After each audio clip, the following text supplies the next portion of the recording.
Hi friends, कैसे सब लोग। नमस्कार, स्वागत है आपका कंसेप्ट आरएनए की ऑनलाइन क्लासेज में। लास्ट क्लास में हमने HIV एड्स को फिनिश किया था।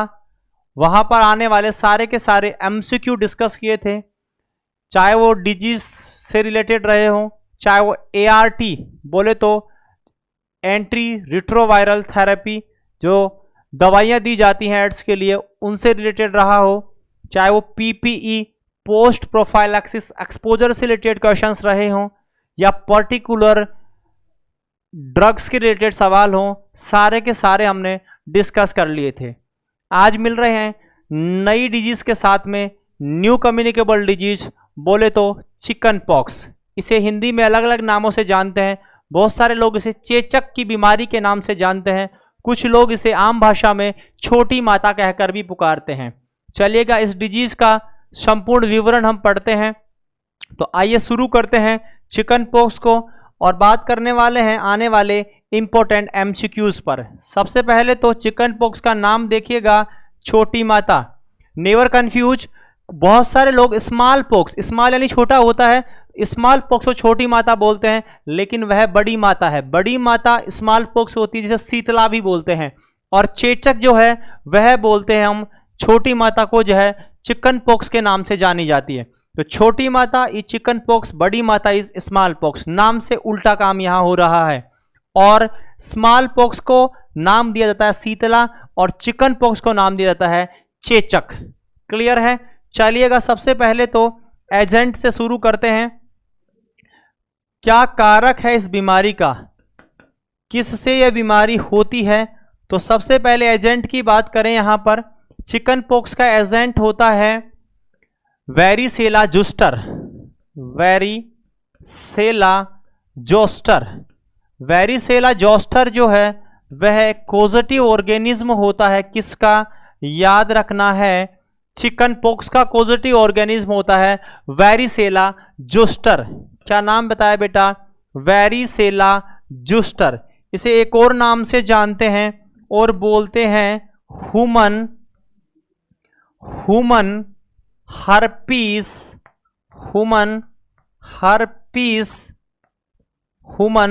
Herpes virus third, human herpes virus third. दो नाम बताए, वेरिसेला जोस्टर या human herpes virus third. Agent का नाम है, कोजेटिव ऑर्गेनिज्म का नाम है चिकन पॉक्स का, जिसके द्वारा ये बीमारी फैलती है। मैं कह सकता हूं ये कैसा है, तो ध्यान दीजिएगा, यह DNA वायरस है। कैसा वायरस है, यह DNA वायरस है। यह DNA वायरस होता है। जैसा आपने पढ़ा मीजल्स मम्स वो RNA वायरस थे, वैसे ही यह DNA वायरस है। यह जो आपकी डिजीज होती है, ध्यान रखना है, कॉमन चाइल्डहुड वायरल डिजीज है। बच्चों में होने वाली एक कॉमन डिजीज है, कॉमन चाइल्डहुड वायरल इन्फेक्शन या वायरल डिजीज होती है। यह एक प्रकार की कॉमन चाइल्डहुड वायरल डिजीज के नाम से जानी जाती है। सवाल आए, बताओ बच्चों में होने वाला कॉमन वायरल डिजीज है चिकन पॉक्स। क्लियर है। वेरिसेला जोस्टर या ह्यूमन हर्पीस वायरस थर्ड इसका कोजेटिव ऑर्गेनिज्म होता है। आगे बात करते हैं हम, और आइसोलेशन की बात करेंगे। इसमें कितने दिन का आइसोलेशन करते हैं, याद रखना है 7 डेज का आइसोलेशन किया जाता है। मतलब 7 दिन तक व्यक्ति को इस बीमारी में आइसोलेट करते हैं, इन्हें एकांत में रखा जाता है। वही बात करूं मोड ऑफ ट्रांसमिशन की, यह बीमारी कैसे स्प्रेड होती है एक व्यक्ति से दूसरे व्यक्ति में, तो ध्यान दीजिएगा बेटा, यहां 2 मोड ऑफ ट्रांसमिशन है। पहला ट्रांसमिशन तो होता है ड्रॉपलेट के द्वारा। किसके द्वारा, ड्रॉपलेट। ड्रॉपलेट का मतलब समझ में आ रहा है, रेस्पायरेटरी की बात हो रही है, रेस्पायरेटरी ट्रैक्ट की बात हो रही है। दूसरा मैं बोलूं, सेकंड होता है congenital chicken pox. Congenital zoster या कंजेनाइटल चिकन पॉक्स। तो कह सकते हैं कि यह कंजेनाइटल भी ट्रांसमिट होता है। और सवाल आए कौन से वीक में ट्रांसफर होने की संभावना है, तो ध्यान दीजिएगा फर्स्ट ट्राइमेस्टर में, पहला जो तिमाही है। लगभग हर जगह हम देख रहे हैं जहां पर भी इन्फेक्शन की बात आती है सबसे ज्यादा संभावना फर्स्ट ट्राइमेस्टर में ही मिल रही है। नेक्स्ट बात करूं, इंक्यूबेशन पीरियड क्या रहने वाला है इसका, इसमें एंट्री से लेकर लक्षण आने तक का समय क्या होता है, तो आंसर होगा 14 से लेकर 16 दिन। बोले तो 14 से 16 दिन का समय ले सकता है चिकन पॉक्स अपने लक्षण दिखाने में। यहां पर स्कैब का फॉर्मेशन, जो वेसाइकल बनते हैं उसके बाद स्कैब बन जाता है, उसका फॉर्मेशन होने में कितना दिन लगेगा, तो ध्यान दीजिएगा इसमें स्कैब बनने में जो समय लगता है लगभग 4 से 7 दिन का समय लगेगा। 4 से 7 दिन का समय लगता है स्कैब फॉर्मेशन में। सारे डेटा आपके सामने मैंने रखे। चिकन पॉक्स जो है उसका दूसरा नाम बताइए, आप बोलना चेचक या दूसरा नाम बोलना है छोटी माता। एजेंट का नाम बताइए, आप बोलना वेरिसेला जूस्टर या ह्यूमन हर्पीस वायरस थर्ड। अगर कोई कहता है कि बताओ ये कैसी डिजीज है, आप बोलना डीएनए से ग्रसित होने वाली वायरल डिजीज है। यह एक मोस्ट कॉमन कह सकते हैं डिजीज है बच्चों में होने वाली चाइल्डहुड के अंदर। कितने समय के लिए आइसोलेशन करते हैं, जवाब होगा 7 दिन के लिए आइसोलेशन किया जाता है। क्वेश्चन पूछा जाए इसका मोड ऑफ ट्रांसमिशन बताओ, हाउ बीमारी spread from one person to the another person, जवाब होगा ड्रोपलेट न्यूक्लियाई के द्वारा, या कंजेनाइटल भी हो सकता है फर्स्ट ट्राइमेस्टर में। इंक्यूबेशन पीरियड क्या रहता है इस बीमारी का, लक्षण आने में कितना समय लग जाता है, तो आंसर होगा 14 से लेकर 16 दिन। स्कैब का फॉर्मेशन यानी कि जो रेसेस बनेंगे उसके लास्ट स्टेज होती है स्कैब, वह कब तक बन सकते हैं, जवाब होगा 4 से लेकर 7 दिन। चलिएगा आगे चलते हैं और कंटिन्यू करेंगे। बात करते हैं लक्षणों के बारे में, क्या क्या लक्षण देखने को मिल सकते हैं, क्या क्या क्लिनिकल मैनिफेस्टेशन देखने को मिलेगा। तो ध्यान दीजिएगा 2 स्टेज होती हैं। पहली स्टेप की बात कर रहा हूं, प्री इरप्टिव स्टेज, यानी कि रेस से पहले प्री इरप्टिव स्टेज। यह वह स्टेज बता रहा हूं जब रेस नहीं बने हैं, दाने नहीं बने हैं, उससे पहले क्या देखने को मिल सकता है। तो इस फेज में आपको देखने को मिल सकता है बॉडी एक, उसकी बॉडी में दर्द देखने को मिल सकता है, बोले तो बॉडी एक। उसके अलावा लो ग्रेड फीवर हो सकता है, लो ग्रेड फीवर भी देखने को मिल सकता है, बोले तो हल्का बुखार उसे देखने को मिल सकता है। उसके अंदर रनी नोज, बहता हुआ नाक देखने को मिल सकता है। रनी नोज मतलब बॉडी एक, पूरी बॉडी में दर्द, लो ग्रेड फीवर देखने को मिलेगा और रनी नोज, बहता हुआ नाक, ये कुछ जनरल लक्षण हैं जो हमें प्री इरप्टिव स्टेज में देखने को मिल सकते हैं। चिकन पॉक्स से पहले की अवस्था की मैं बात कर रहा हूं, लक्षणों से पहले की अवस्था की बात कर रहा हूं, रेसेस से पहले की अवस्था की बात कर रहा हूं। अब बात करते हैं दूसरी फेज की, जो महत्वपूर्ण स्टेज इसमें रहती है, बोले तो दूसरी को बोलेंगे इरप्टिव स्टेज। क्या बोलोगे, इरप्टिव स्टेज। इरप्टिव स्टेज का मतलब है यहां पर भी तो रेस बनेंगे, यानी कि क्या बनेंगे, रेसेज, दाने बनते हैं, दानों का नेचर बताएंगे, रेस बनेंगे, दाने बनते हैं। जैसे हमने पढ़े थे रेस किसके अंदर, आपका मीजल्स में आपने पढ़ा, रूबेला में, वैसे इसमें भी बनते हैं रेसेस। चलिएगा इसके बारे में बात करते हैं, रेसेस के बारे में। इसमें रेसेस बनते हैं थिनी फील्ड वसाइकल, ऐसे बनेंगे थिनी फील्ड वसाइकल। कुछ इंपॉर्टेंट एमसीक्यू मैं बता देता हूं यहां रेस से रिलेटेड। बेटा पहला एमसीक्यू, अगर सवाल आता है, बहुत बार रिपीट होता है, सेंट्रीपिटल सेंट्रीफ्यूगल, अगर आंसर मिले आपको सेंट्रीपिटल तो समझ जाइएगा बात हो रही है चिकन पॉक्स की। चिकन पॉक्स में जो रेस बनते हैं वे सेंट्रीपिटल नेचर के होते हैं। अब याद कैसे करेंगे सर, हम तो भूलना स्वभाव है, भूल जाते हैं, हम भूलने नहीं देंगे। तो यहां याद रखें सीपी, चिकन पॉक्स, तो याद रखना है सीपी से सेंट्रीपिटल। चिकन पॉक्स में सी और पी आता है, यहां पर भी सी और पी ही है, सेंट्रीपिटल। यानी कि यहां पर जो दाने बनते हैं, जो रेस बनते हैं, वो कहां नजर आएंगे? पिटल बोलते हैं आर्म पिट को, यानी एक्जिला में। तो याद रखना है rash present in axilla, rash present in axilla.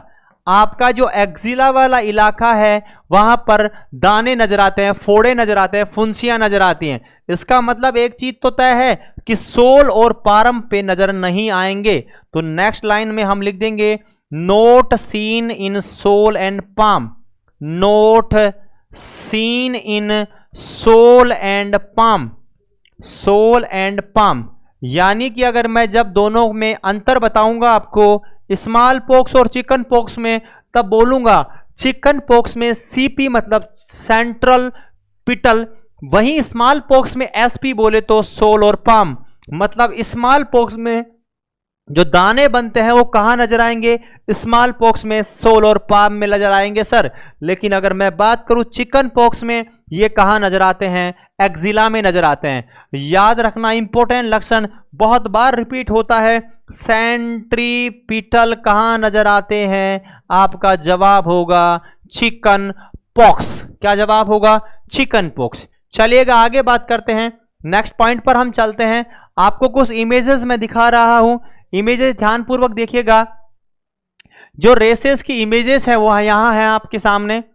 In races का जो अपीयरेंस होता है वह है dew drop on rose petals. ऐसे नजर आते हैं यहां के दाने जैसे गुलाब की पंखुड़ियों के ऊपर पानी की ओस की बूंदें गिर गई हो। कैसी? पानी की ओस की बूंदें। ड्यू बोलते हैं ओस को, और ड्रॉप यानी उसकी कुछ बूंदें। यानी कि अगर गुलाब के पंखुड़ी के ऊपर, आप सर्दियों में देखना, उसके ऊपर अगर कुछ पानी की बूंदें डल जाती हैं तो ऐसा अपीयरेंस आता है आपके चिकन पॉक्स के रेसेस का। आपके सामने मैं वह इमेज भी दिखा रहा हूं जिसमें एक गुलाब का आपका फूल आपके सामने है, और उस फूल के अंदर आप देखो व्हाइट व्हाइट पानी की ओस की बूंदें जमी हुई हैं। ऐसा अपीयरेंस हमें चिकन पॉक्स में देखने को मिल जाता है।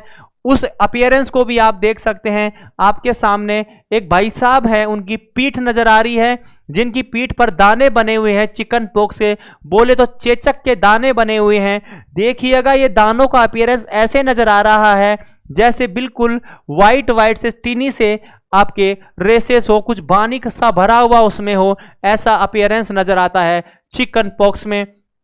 अगर डायरेक्ट कभी सवाल मिले, नया सवाल है, क्वेश्चन मिल सकता है, dew drop on rose petals किस में देखने को मिलते हैं? आंसर होगा चिकन पॉक्स। याद रखना बेटा, एमसीक्यू बता रहा हूं, अगर सवाल आता है डायरेक्ट इसके ऊपर dew drop on rose petals, dew drops on rose petal, यह अपीयरेंस किस बीमारी में देखने को मिलता है? आंसर होगा चेचक।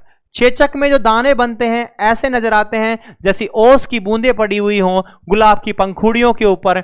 ऐसा का ऐसा अपीयरेंस देखने को मिलता है चिकन पॉक्स के दानों में। क्लियर है पॉइंट? तो यहां हमने बात की, जो दाने बनते हैं वो एक्जिला में नजर आते हैं, सोल और पाम पे नहीं दिखते, हथौलियों और तलवों पे नजर नहीं आते हैं, इसलिए सेंट्रीपिटल बोल रहे हैं। दूसरी बात मैंने कही कैसे रहेंगे, तो टिनी फ्लूइड वेसाइकल है, पानी सा भरा हुआ होता है जैसे आपको दिखाई दे रहा होगा। इनका अपीयरेंस कैसे रहता है? तो ऐसा अपीयरेंस नजर आएगा जैसे ओस की बूंदें गुलाब की पंखुड़ियों पर गिर रखी हैं। हम कह सकते हैं dew drop on rose petals. Clear है? चलिएगा आगे बात करते हैं। आगे हम बात करने वाले हैं इसी के लक्षणों के ऊपर, और क्या बाकी रह गया लक्षणों में, तो देखिएगा। इसके अलावा नेक्स्ट पॉइंट हम बता रहे हैं प्लियोमॉर्फिज्म। एग्जाम का एमसीक्यू है यह भी, बहुत सारे सवाल आते हैं। याद रखना चिकन पॉक्स और स्मॉल पॉक्स में ज्यादा सवाल केवल एंड केवल इसके लक्षणों पर ही देखने को मिलता है। तो नेक्स्ट एमसीक्यू है प्लियोमोर्फिज्म। प्लियोमोर्फिज्म, प्लियोमोर्फिज्म टाइप। यहां जो रेस बनते हैं वो किस प्रकार के होते हैं? जवाब होगा प्लियोमोर्फिज्म टाइप के। अब ये प्लियोमोर्फिज्म क्या बला आ गई, इसका मतलब भी समझिएगा। इसका मतलब क्या है? जो दाने बनते हैं उनकी अलग अलग स्टेज आती हैं, जैसे मैक्यूल, पैप्यूल, वेसाइकल, स्कैब। मतलब जब फुंसी निकलती है सबसे पहले एक इलाका लाल लाल होता है, वहां मीठा मीठा दर्द, हल्का हल्का सा दर्द चलता रहता है, उसे हम क्या बोलते हैं? उसको हम बोलेंगे मैक्यूल। कोई उठाव दिखाई नहीं देता, कोई उभार नजर नहीं आता है, फिर धीरे धीरे उसमें उभार नजर आने लगता आता है, फिर उसे आप पैप्यूल बोलने लग जाते हो। फिर पानी सा भर जाता है, उसे वेसाइकल बोल देते हो। जब वो फूट कर और स्कार छोड़ने लग जाती है तो उसे स्कैब बोल देते हो। ये स्टेज आती है फोड़े की, फुंसियों की स्टेज होती हैं। अगर ये सारी की सारी स्टेज उपस्थित हो, मतलब बॉडी में कुछ तो वेसाइकल है, कुछ मैक्यूल है, कुछ पैप्यूल है, हर प्रकार की फुंसी आपके शरीर पर, आपके बदन पर उपस्थित है, समझ जाइएगा वह किस किस प्रकार को इंडिकेट करता है? प्लियोमोर्फिज्म को इंडिकेट करता है। हर स्टेज अगर उपस्थित है व्यक्ति में के शरीर पर, वह स्टेज क्या कहलाएगी? उस प्रकार के रेस क्या कहलाएंगे? प्लियोमोर्फिज्म टाइप। तो ध्यान दीजिएगा, मैं लिख रहा हूं उस बात को। All type of rash, all stage of rash, all stage of rash, stage of rash present रहते हैं। All stage of rash present on patient skin. Patient की स्किन पर हर प्रकार के रेस नजर आ रहे हों तो आप उसे क्या बोलोगे? प्लियोमोर्फिज्म टाइप। रेस के टाइप कौन कौन सी बताई बेटा मैंने? मैक्यूल, पैप्यूल, वेसाइकल और स्कैब। अगर सारी की सारी उपस्थित हैं, इसका मतलब वह क्या कहलाएगा? प्लियोमोर्फिज्म टाइप कहलाएगा। चलिएगा तीसरा एमसीक्यू बताता हूं यहीं से। यह जो रेसेस होते हैं आपके यहां पर, यह होते हैं कैसे? तो याद रखना है, सुपरफिशियल होते हैं। कैसे होते हैं? सुपरफिशियल। बहुत ज्यादा धसे हुए नहीं रहते अंदर, सुपरफिशियल होते हैं, इसलिए इनका इवोल्यूशन फास्ट होता है, स्प्रेड जल्दी होते हैं। एंड इवोल्यूशन फास्ट होता है, मतलब स्प्रेड जल्दी होते हैं, इवोल्यूशन फास्ट होता है, और स्किन में सुपरफिशियली रहते हैं, ऊपर की साइड नजर आएंगे। तो सुपरफिशियल हैं और इवोल्यूशन इनका क्या होता है? फास्ट होता है। सेंट्रीपिटल होते हैं, प्लियोमोर्फिज्म टाइप के होते हैं, एक्जिला में नजर आते हैं, सोल और पाम में नजर नहीं आ रहे, सुपरफिशियल है, इवोल्यूशन इनका फास्ट होता है। ऐसे रेस आपको नजर आ रहे हैं किस में? चिकन पॉक्स में। इसके अलावा सबसे पहले अपीयर कहां होते हैं? तो याद रखना है, फर्स्ट अपीयर होते हैं ट्रंक पर, आपके बदन पर, ट्रंक पर सबसे पहले अपीयर होते हैं। कहां अपीयर होंगे? ट्रंक पर। ट्रंक पर सबसे पहले अपीयर होते हैं चेचक के दाने। कहां होंगे? ट्रंक के ऊपर, बोले तो बदन पर। इनका इवोल्यूशन फास्ट होता है, बहुत जल्दी स्प्रेड करते हैं, सुपरफिशियली होते हैं। और दो इंपॉर्टेंट एमसीक्यू, प्लियोमोर्फिज्म टाइप होता है, और दूसरा इंपॉर्टेंट, नेचर इनका dew drop on rose petals and centripetal प्रकार के होते हैं आपके रेसेज। इंपॉर्टेंट करैक्टरिस्टिक्स बताया है जहां से एग्जाम में सवाल आने की पूर्ण संभावनाएं रहती हैं। चलिएगा आगे बात करते हैं इसका डायग्नोस्टिक इवैल्यूएशन। आप कंफर्म कैसे करोगे इस बीमारी को? तो ध्यान रखना है, इसका कंफर्मेटिव टेस्ट होता है।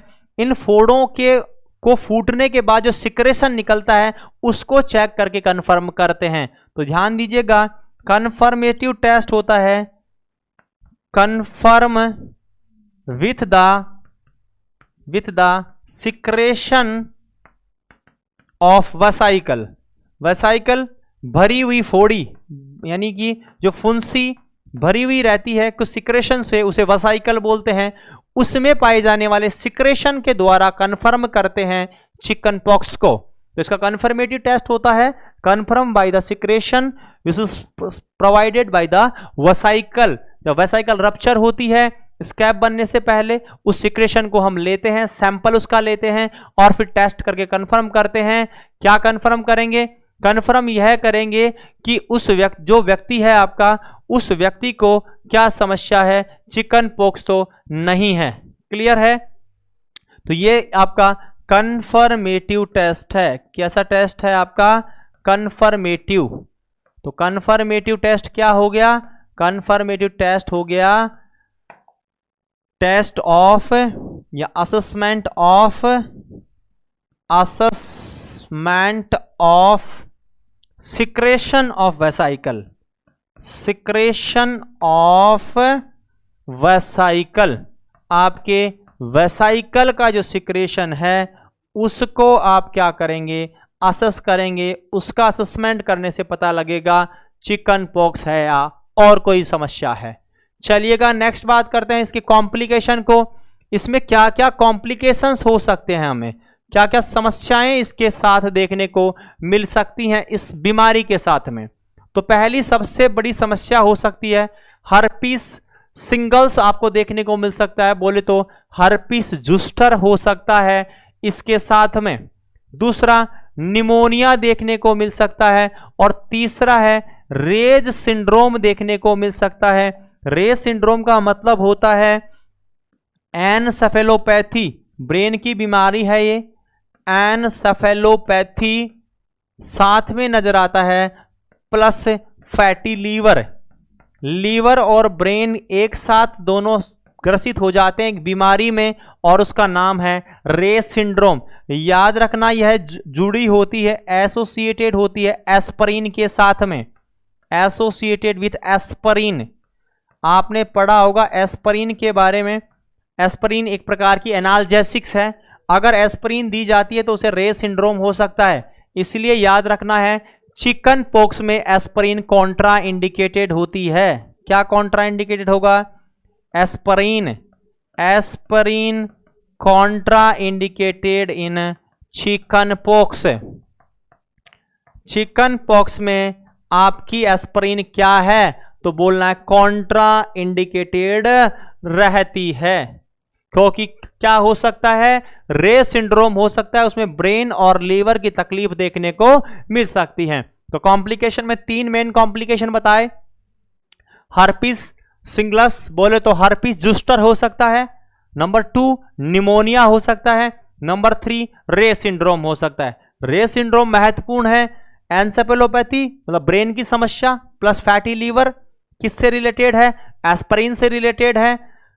कहां किस कंडीशन में कॉन्ट्राइंडिकेटेड हो गया एस्पिरिन? तो चिकन पॉक्स में, क्योंकि क्या हो सकता है? रेज सिंड्रोम हो सकता है। चलिएगा नेक्स्ट बात करते हैं मैनेजमेंट के बारे में। बीमारी हो गई भाई, इलाज तो करना पड़ेगा, ठीक कैसे करेंगे? तो सबसे पहले तो वैक्सीन का ध्यान रखिए। एक वैक्सीन आती है इसकी और उस वैक्सीन का नाम है MMRV। MMRV कैसी वैक्सीन है? तो ध्यान दीजिएगा, यह कंबाइंड वैक्सीन है। कैसी वैक्सीन है? कंबाइंड वैक्सीन है, जिसमें मीजल्स, मम्स, रूबेला और साथ में वेरिसेला को जोड़ा गया है। दूसरा पॉइंट, यह जो वैक्सीन है उसकी डोज क्या होने वाली है? कितनी डोज में लगाना चाहिए? तो जवाब होगा 0.5 ml लगाते हैं।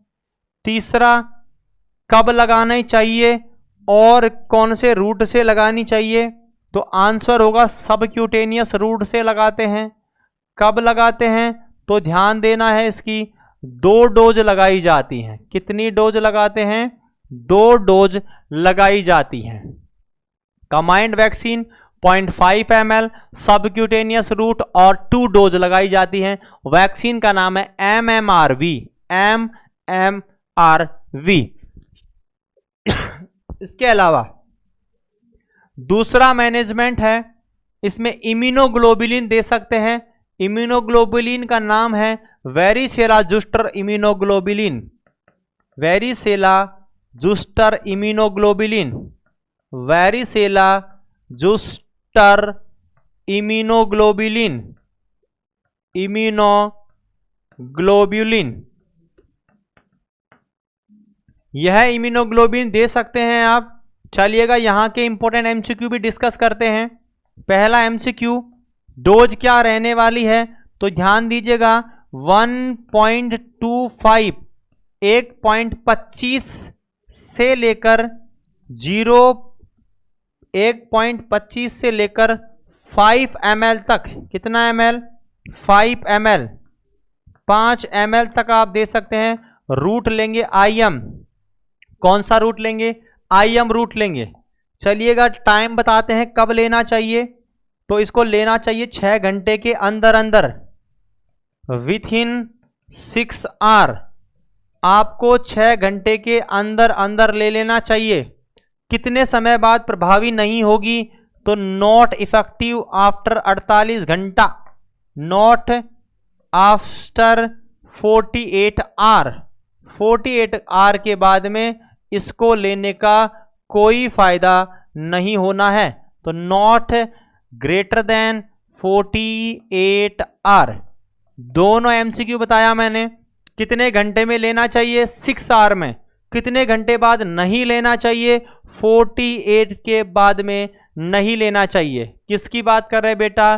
पहली बात करें वैक्सीन के बारे में, दूसरी बात करें हैं इम्यूनोग्लोबुलिन के बारे में। इम्यूनोग्लोबुलिन कौन सी है? Varicella zoster immunoglobulin. ये सारे के सारे पॉइंट जरूरी बातें थी चिकन पॉक्स से रिलेटेड। एक बार पुनः देखिएगा क्या क्या बातें डिस्कस की हमने। सबसे पहले चिकन पॉक्स का नाम बताया, इसे हिंदी में चेचक और आम भाषा में छोटी माता के नाम से जाना जाता है।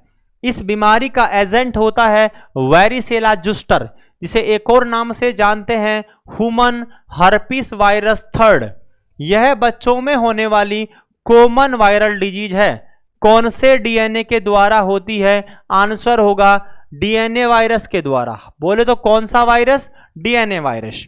कितने समय का आइसोलेशन करते हैं? जवाब होगा 7 दिन का आइसोलेशन किया जाता है। नेक्स्ट, इसका मोड ऑफ ट्रांसमिशन क्या हो सकता है? यह बीमारी एक व्यक्ति से दूसरे व्यक्ति में कैसे फैल सकती है? तो जवाब देंगे 2 प्रकार से। पहला है ड्रॉपलेट, मतलब रेस्पिरेटरी ट्रैक्ट से। दूसरा है कंजेनाइटल, यानी माता से बच्चे में। मोस्टली कौन से ट्राइमेस्टर में? जवाब होगा फर्स्ट ट्राइमेस्टर। नेक्स्ट इंपॉर्टेंट बात, इसका इंक्यूबेशन पीरियड क्या होगा? बोले तो कितने समय में लक्षण आ जाएंगे? जवाब होगा 14 से लेकर 16 दिन। स्काब कब बन जाते हैं, यानी कि लास्ट स्टेज ऑफ वैसाइक आप रेसेस कब नजर आएगी? जवाब होगा 4 से लेकर 7 दिन। आगे चलते हैं। नेक्स्ट बात हमने की क्लिनिकल मैनिफेस्टेशन बताओ। पहली फेज है प्री इरप्टिव फेज। उसमें क्या नजर आ सकता है? बॉडी में, पूरी बॉडी को में पेन नजर आ सकता है, लो ग्रेड फीवर नजर आ सकता है, और रनी नोज, बहता हुआ नाक नजर आ सकता है। क्वेश्चन आते हैं इरप्टिव फेज में से रेस कैसे नजर आएंगे? जैसे ओस के बूंदे गिरी हुई हैं गुलाब के पंखुड़ियों पर, बोले तो dew drops on a rose petals, ऐसा नजर आएगा। टिनी फील्ड वेसाइकल होते हैं, किस नेचर के हैं? सेंट्रीपिटल। सेंट्रीपिटल बोले तो एक्जिला में नजर आएंगे, सोल और पाम में नजर नहीं आएंगे। यह इमेज आपके सामने मैं प्रस्तुत करा हूं, जिसमें दोनों को साफ साफ दिखाया गया है। एक तरफ गुलाब है, दूसरी तरफ व्यक्ति की पीठ है। इसके बाद हमने बात की नेक्स्ट एमसीक्यू किस प्रकार के होते हैं, तो बोल रहा है प्लियोमॉर्फिज्म टाइप के होते हैं। प्लियोमॉर्फिज्म का मतलब है हर प्रकार की स्टेज नजर आएगी आपको यहीं पर। स्टेज बोले तो जैसे मैक्यूल, पैप्यूल, वसाइकल और स्कैब। सबसे पहले कहां नजर आएंगे? जवाब होगा ट्रंक पर। कंफर्मेटिव टेस्ट कैसे करेंगे? इस वेसाइकल से निकलने वाले सिक्रेशन से हम कंफर्म करेंगे इस चेचक की बीमारी को।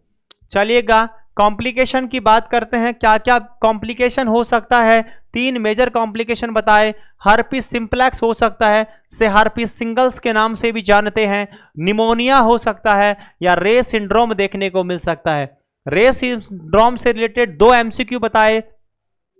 किस दवाई से रिलेटेड है, किस दवाई से जुड़ा हुआ है? आंसर होगा एस्पिरिन से जुड़ा हुआ है। नेक्स्ट क्वेश्चन मिलता है aspirin is contraindicated in chicken pox. Why this collaborative? Because it leads to the Reye's syndrome. यह रेस सिंड्रोम कोज कर सकता है। आगे बात करें मैनेजमेंट की, वैक्सीन कौन सी देंगे? MMRV। MMRV कैसी होती है? कंबाइंड वैक्सीन है। कितना ml? 0.5 ml। रूट बोलो, सबक्यूटेनियस रूट। डोज बोलो, 2 डोज। इम्यूनोग्लोबुलिन कौन सी दे सकते हैं? Varicella zoster immunoglobulin. कितना अमाउंट होता है? 1.25 से लेकर 5 ml। कितने घंटे में दे देना चाहिए? 6 आवर में। कितने घंटे बाद देने का कोई प्रभाव नहीं होगा? 48 आवर के बाद में देने का कोई फायदा नहीं है। This is about overall things of A chicken pox. Next बात करते हैं बेटा, बीमारी खत्म होती है चिकन पॉक्स बोले तो छोटी माता। अब बात करते हैं बड़ी माता की, स्मॉल पॉक्स। नेक्स्ट है स्मॉल पॉक्स। इसे 2 और नामों से जानते हैं। इसी को बोलते हैं शीतला, इसी को बोलते हैं बड़ी माता। शीतला या बड़ी माता स्मॉल पॉक्स को बोला जाता है। चलिएगा इसके रिलेटेड क्वेश्चन भी डिस्कस कर लेते हैं। क्या क्या सवाल यहां से उत्पन्न हो सकते हैं एग्जामिनेशन पॉइंट ऑफ व्यू से। सबसे पहले एजेंट, इसका एजेंट का नाम क्या होगा? तो याद रखना है इसका एजेंट का नाम है वेरियोला। वेरियोला क्या है? वेरियोला। इसका एजेंट क्या होता है? तो बोलना है वेरियोला है इसका एजेंट का नाम। अब वेरियोला कितने प्रकार का होता है? तो बता रहे हैं 2 प्रकार का होता है वेरियोला। एक है वेरियोला मेजर, एक है वेरियोला माइनर।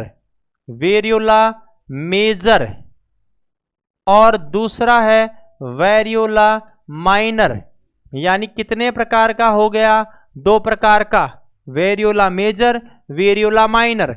अब जो वेरियोला मेजर है इसके अंदर एमसीक्यू ध्यान रखना है, इसकी ज्यादा मोर्टेलिटी होती है। बोले तो हाई मोर्टेलिटी, मृत्यु की संभावना इसकी ज्यादा है। किसकी? मेजर की। हाई मोर्टेलिटी कितना? तो लगभग 30 से 35% तक इसकी मोर्टेलिटी होती है। किसकी? वेरियोला मेजर की। ध्यान देने की बात है, इसकी बात कर रहा हूं। वेरियोला मेजर हाई मोर्टेलिटी रखता है। एजेंट का नाम पूछा जाए, बताओ शीतला या बड़ी माता का एजेंट क्या है? जवाब देंगे वेरियोला। अगर बोला जाए कितने प्रकार का होता है तो नेक्स्ट आंसर होगा 2, variola major, variola minor. Major और माइनर में खतरनाक कौन सा? मेजर वाला, हाई मोर्टेलिटी रेट रखता है। यह एक प्रकार का वायरस है, मतलब यह भी वायरस से होने वाली बीमारी ही है। चलिएगा नेक्स्ट बात करते हैं मोड ऑफ ट्रांसमिशन। यह बीमारी कैसे स्प्रेड होती है एक व्यक्ति से दूसरे व्यक्ति में? तो ध्यान दीजिएगा, इसका है ड्रॉपलेट इन्फेक्शन के द्वारा। किसके द्वारा? Droplet infection. मतलब मैं कह सकता हूं ड्रॉपलेट का मतलब हो जाएगा रेस्पिरेटरी ट्रैक्ट के द्वारा। आपकी जो श्वसन नलिका है जहां से रेस्पिरेशन होता है, वहीं से इसके ड्रॉपलेट्स जो होते हैं वह एंटर कर सकते हैं थ्रू द रेस्पिरेशन। अगर इंक्यूबेशन पीरियड की बात करें, यानी कि बड़ी माता का इंक्यूबेशन पीरियड क्या होगा? तो जवाब होगा 7 से लेकर 14 दिन। 7 से लेकर 14 दिन। छोटी माता का कितना था? 14 से लेकर 16 दिन। इसका कितना है? 7 से लेकर 14 दिन। 7 to 14 डेज इसका क्या रहता है? Incubation period.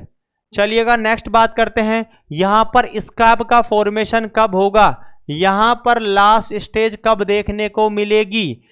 तो याद रखना है यहां रहती है लगभग 10 से 14 दिन के बाद में। कितने दिन बाद? 10 से 14 दिन बाद आपको स्कैब का फॉर्मेशन देखने को मिलेगा। वहां लगभग 4 से 7 दिन पर ही बन रहे थे, या ज्यादा समय लेते हैं, 10 से 14 दिन का समय लेते हैं स्कैब का फॉर्मेशन होने में। इसीलिए इसका नाम बड़ी माता होता है, समय ज्यादा लेती है स्कैब फॉर्मेशन में। आगे बात कर रहे हैं क्लिनिकल मैनिफेस्टेशन का। क्या क्या लक्षण देखने को मिलेंगे आपको? तो ध्यान दीजिएगा, सबसे पहला लक्षण, इसके जो रेस हैं, रेस कहाँ नजर आएंगे? तो याद रखना है रेस अपीयर होते हैं, प्रेजेंट होते हैं सोल और पाम पर। रेस प्रेजेंट ऑन, कहाँ? तो ध्यान दीजिएगा, सोल और पाम पर। कहाँ रहते हैं? सोल और पाम पर, यानी कि तलवे और हथेलियों पर नजर आते हैं आपके रेसेस। यहाँ पर जो फुंसियाँ बनती हैं वह हथेली और पाम पर बनेगी। इसे याद कैसे करेंगे? एस और पी, देखो मैंने दोनों को डिफरेंट कलर में लिखा आपके लिए। एस बोले तो स्मॉल और पी बोले तो पॉक्स। स्मॉल पॉक्स जो है वह सोल और पाम पे नजर आएगी। याद करने का सुनहरा तरीका है एस पी। वहां सेंट्रीपिटल बोला था सीपी के लिए, तो यहां बोल दूंगा सेंट्रीफ्यूगल। दूसरा पॉइंट, अगर सोल और पाम में प्रेजेंट है तो क्या एक्जिला में प्रेजेंट होंगे? तो बिल्कुल जवाब होगा नहीं। तो नेक्स्ट बोलेंगे not present on axilla, not present in axilla. Axilla में नजर नहीं आते हैं, किसके? स्मॉल पॉक्स के। चलिएगा, यह एक पहला एमसीक्यू आ गया यहां से। दूसरा एमसीक्यू डिस्कस करते हैं। यहां पर किस प्रकार के नजर आएंगे? तो आप बोलोगे सेंट्रीफ्यूगल। क्या बोलना है? सेंट्रीफ्यूगल। क्या बोलना है? सेंट्रीफ्यूगल। अगर सेंट्रीफ्यूगल का मतलब पूछा जाए तो मैंने डिस्कस करके बता दिया है आपको। सेंट्रीफ्यूगल का मतलब होता है रेस नजर आएंगे, दाने नजर आएंगे सोल और पाम पर, नहीं नजर आएंगे एक्जिला में, और इस वर्ड को बोलते हैं सेंट्रीफ्यूगल। चलिएगा, नेक्स्ट बात करते हैं। रेस, यहां पर जो रेस बन रहे हैं वो किस नेचर के होंगे? तो नेक्स्ट एमसीक्यू होगा नॉट प्लियोमॉर्फिज्म टाइप, नॉट प्लियोमॉर्फिज्म टाइप। यहां पर रेस प्लियोमॉर्फिज्म टाइप के नहीं होते हैं, मतलब यहां पर एक समय में केवल एक ही स्टेज नजर आएगी, सारी स्टेज नजर नहीं आएंगी। तो एक समय में केवल एक स्टेज देखने को मिलेंगी। याद रखना है only one stage, only one stage. चाहे इनमें से कोई भी बात करें, चाहे वो मैक्यूल की बात हो रही हो, चाहे पैप्यूल की बात हो रही हो, एक ही रहेगा। एक समय में सारे उपस्थित नहीं रह सकते। Only one stage of rash present at a time, एक समय पर एक ही नजर आएगा।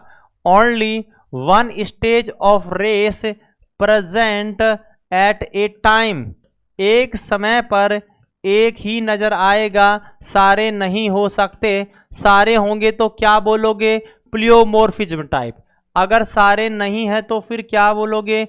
Not प्लियोमॉर्फिज्म type.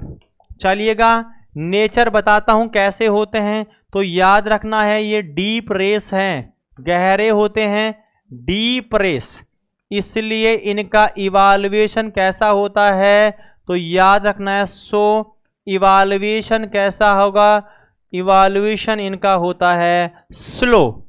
उनका कैसा हो रहा था? फास्ट। इनका इवोल्यूशन कैसा होता है? स्लो। वो कैसे थे? सुपरफिशियल। ये कैसे हैं? डीप रेसेज होते हैं। ये सारे के सारे इंपॉर्टेंट पॉइंट्स हैं जो किससे रिलेटेड हैं? आपके स्मॉल पॉक्स से रिलेटेड। सबसे ज्यादा जरूरी क्वेश्चन जो एग्जाम में पूछा जा गया है, ज्यादा सवाल इसमें से नहीं पूछते हैं, क्योंकि वह बीमारी जो इंडिया से इरेडिकेट हो चुकी है, वर्ल्ड से इरेडिकेट हो चुकी है, यही बीमारी है। तो याद रखना है विच डिजीज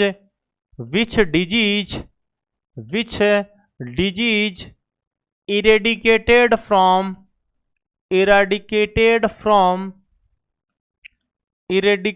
फ्रॉम वर्ल्ड, संसार से जो बीमारी इरेडिकेट हो चुकी है, या आप इंडिया भी ले सकते हैं, दोनों जगह से इरेडिकेट हो चुकी है, वर्ल्ड एंड इंडिया, विश्व से भी और इंडिया से भी।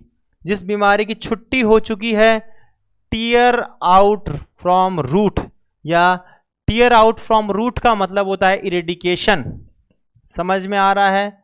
Tier out from root, tear out from root का मतलब होता है जड़ से उन्मूलन हो जाना।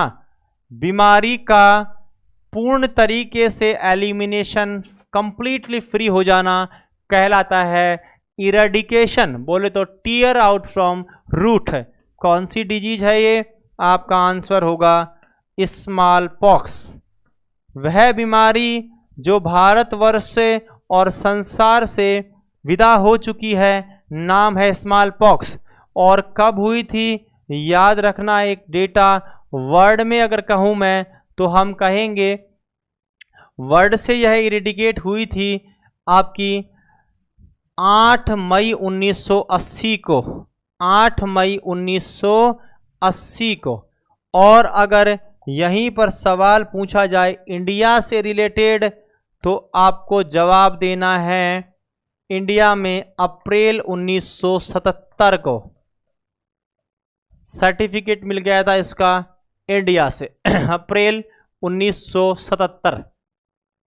तो ये कुछ इंपॉर्टेंट की पॉइंट्स थे related to your small pox. ध्यान दीजिएगा, दोनों बीमारियां जो हैं इन पर एग्जाम में जो सवाल पूछा जाता है वो सवाल अधिकांश इनके क्लिनिकल मैनिफेस्टेशन पर पूछे जाते हैं, लक्षणों पर पूछे जाते हैं।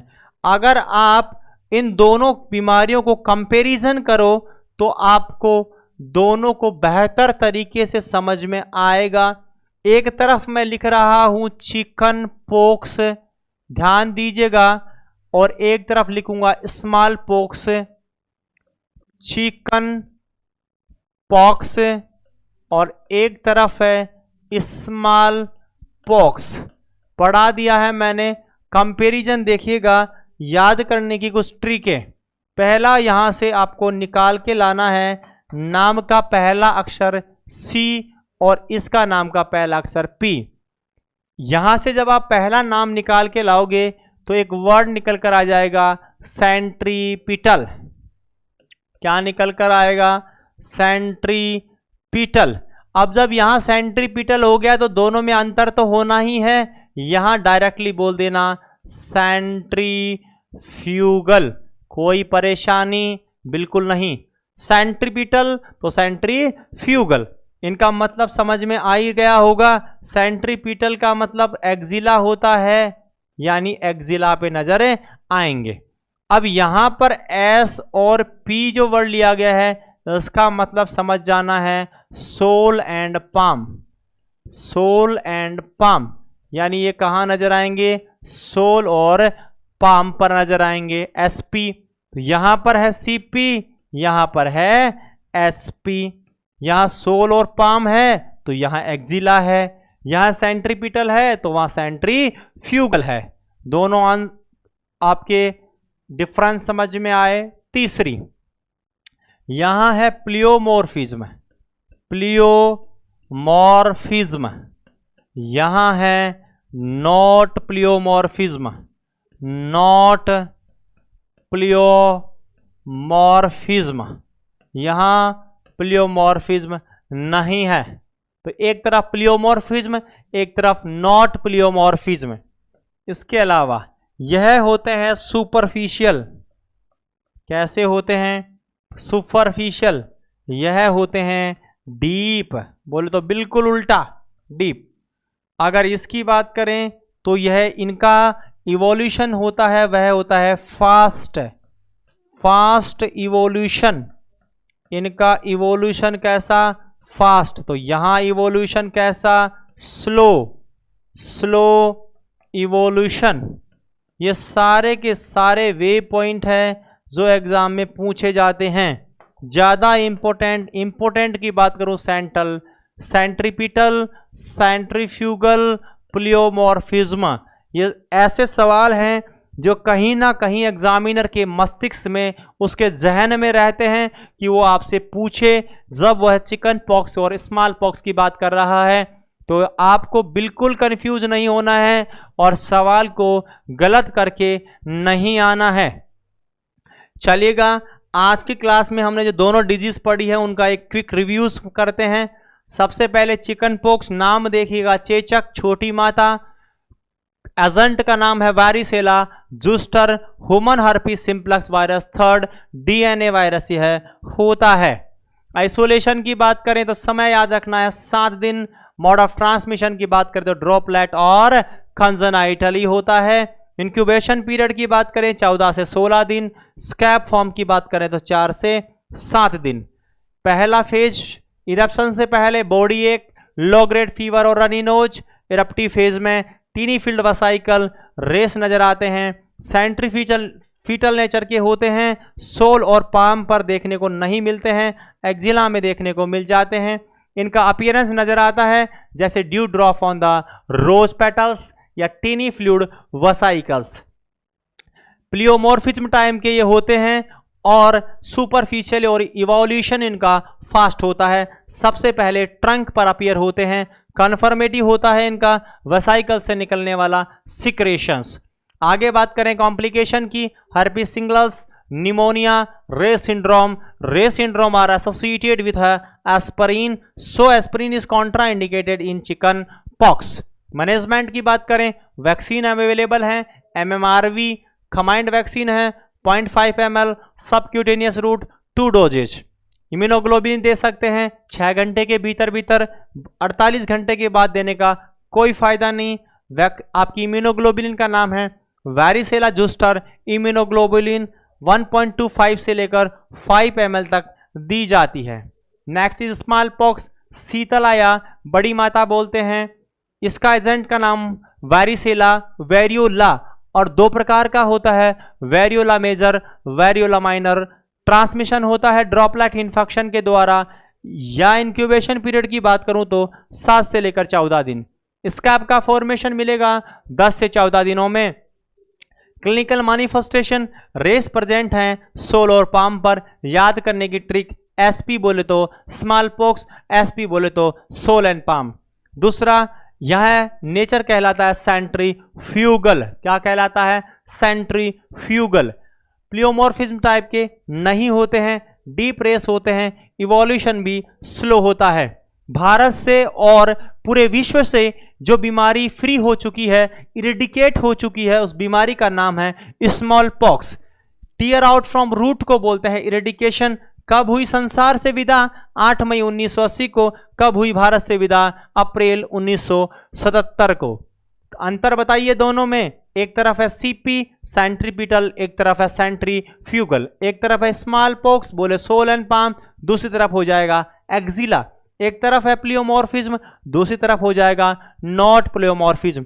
एक तरफ है सुपरफिशियल, दूसरी तरफ हो जाएगा डीप। एक तरफ है फास्ट इवोल्यूशन तो दूसरी तरफ हो जाएगा स्लो इवोल्यूशन। ये सब बातें थी स्मॉल पॉक्स और चिकन पॉक्स बोले तो छोटी माता, बड़ी माता, चेचक या शीतला खत्म होती हैं। आने वाले सारे के सारे MCQ हमने डिस्कस कर लिए हैं। मिलते हैं अगली क्लास में किसी नई डिजीज के साथ में। आज की क्लास में इतना ही।